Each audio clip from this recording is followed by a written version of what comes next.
Se você já viu por aí a história de que existem livros antigos que previram a eleição do Donald Trump, eu preciso te contar a verdade. Eles não previram. E a verdade por trás da verdade é muito mais interessante do que isso. Porque esses livros que falam por aí não falam sobre um homem específico, que é o Trump. Eles falam sobre um tipo de homem que aparece de tempos em tempos na humanidade. E quando você entende isso, muda completamente a forma como você lê e principalmente como você escreve as suas histórias. Porque talvez você também consiga prever o futuro e fazer essas profecias e nem percebe. Mas vamos começar do começo. No final do século XIX, existia um autor chamado Ingersoll Lockwood. Ele não era só escritor, era advogado, diplomata, alguém envolvido com política, com o funcionamento da sociedade. Com o tipo de tensão que a gente acha que é coisa de hoje, mas que não é, vem lá de antigamente. E aí ele escreveu dois livros distintos. O primeiro em 1893, que é uma fantasia infantil, que é a história de um menino rico chamado Barron Trump, que vivia aventuras meio surreais. Ele tem um mentor meio excêntrico, assim, num universo quase mágico, estilo Alice no País das Maravilhas. Até aqui nada demais, normal. Só que a internet entrou em cena mais de 100 anos depois e falou: peraí, Barron Trump? E pronto, a semente foi plantada. Coincidência com Barron Trump, filho do Donald Trump? Sim. Profecia? Não exatamente. Porque Trump é uma palavra muito comum, significa trunfo.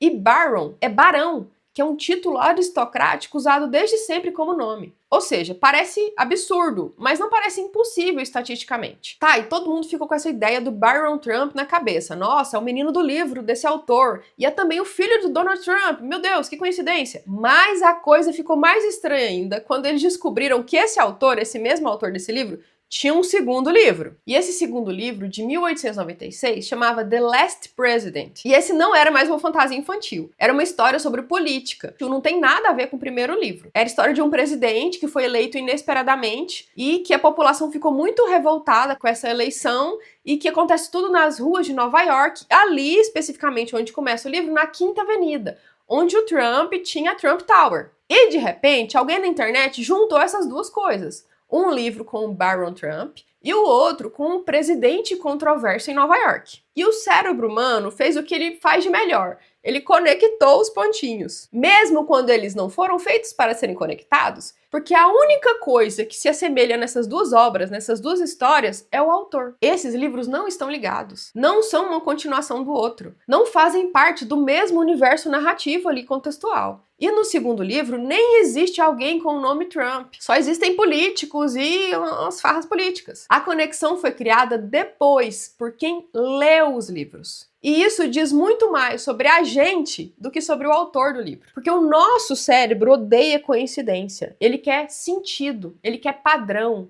ele quer história. Então ele pega pedaços soltos e costura. Só que agora vem a virada. Se esses livros não previram Donald Trump, por que eles parecem ter previsto? Justamente porque eles não estavam tentando prever o futuro. Eles estavam observando o presente. No final do século XIX, os Estados Unidos já viviam um momento de tensão social, de desigualdade, de mudanças rápidas, de desconfiança política. A mesma receita que, em diferentes momentos da história, sempre abre espaço para figuras fortes, polêmicas, inesperadas. Não é sobre o Trump.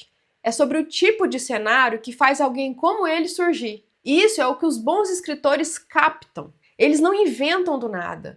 Eles amplificam o que já está acontecendo. Eles observam comportamentos, eles percebem padrões, eles exageram um pouquinho, organizam isso tudo e dramatizam. E pronto.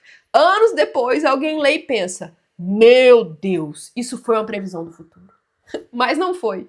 Foi uma leitura profunda do presente. E agora eu quero te mostrar por que isso importa para você que é escritor. Porque talvez você esteja esperando ter uma ideia genial, uma original, nunca vista antes. Quando, na verdade, tudo o que você precisa fazer é prestar atenção. O que está se repetindo? Que tipo de comportamento está ficando muito comum na sociedade? Que tipo de tensão está crescendo silenciosamente? Que tipo de pessoa está começando a aparecer mais? E se você consegue responder isso, você consegue escrever histórias que no futuro vão parecer proféticas. E tem mais uma coisa, você não precisa explicar tudo tintim por tintim. Na verdade, você não deve explicar tudo, porque parte do fascínio desses livros hoje vem justamente do que não foi explicado, do que ficou solto, do que permitiu essa conexão. Histórias não precisam estar conectadas para parecerem conectadas. Quem faz essa conexão é o leitor.